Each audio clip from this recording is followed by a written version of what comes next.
पुढची महत्त्वाची बातमी आपण पाहूयात। परभणीमध्ये आगामी निवडणुकांची तयारी केली जाते। निवडणुकीत पाथरीकर आम्हालाच आशीर्वाद देतील। काँग्रेसचे नगराध्यक्षपदाचे उमेदवार जुनैद दुर्राणी यांनी विश्वास व्यक्त केला आहे। गेल्या 35 वर्षापासून पाथरी नगरपालिकेवर आमची सत्ता आहे। नगरसेवक नगराध्यक्षपद आमच्याकडेच येईल असा विश्वास दुर्राणी यांनी व्यक्त केलेला आहे। आणि या संदर्भात काँग्रेसचे नगराध्यक्षपदाचे उमेदवार जुनैद दुर्राणी यांच्यासोबत संवाद साधलाय लोकशाही मराठीचे प्रतिनिधी तय्यब पठाण यांनी। जुनैद दुर्राणी आहेत। जुनैद भैया, आज हर्षवर्धन सपकाळांची सभा झाली, काय वाटते सभेमध्ये जेवढी संख्या होती त्या हिशोबाने तुम्हाला काय वाटते, तुमच्या मागे जनता आहे का?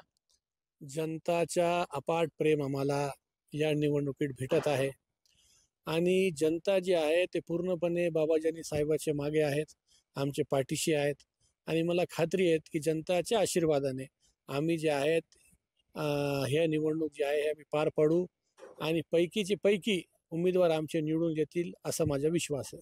35 वर्षामध्ये पाथरी शहर 35 वर्षापूर्वी पाथरी शहर एक खेड्याच्या स्वरूपात होता।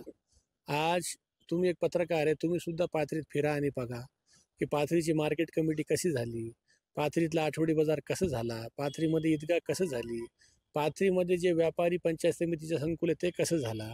पाथरीमध्ये एवढं काम बाबाजानी साहेबांनी केलेलं आहे। खरं अर्थाने एका जीवनात माणूस एवढं काम करू शकत नाही, तेवढं असं काम बाबाजानी साहेबांनी त्यांचे ह्या 35 वर्षाच्या कार्यकाळात केलेलं आहे।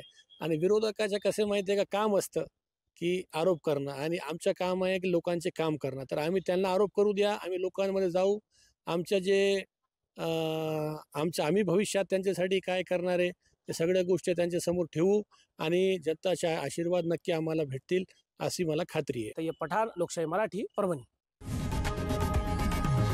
लोकशाही मराठी ऐका, पहा, जागरूक रहा।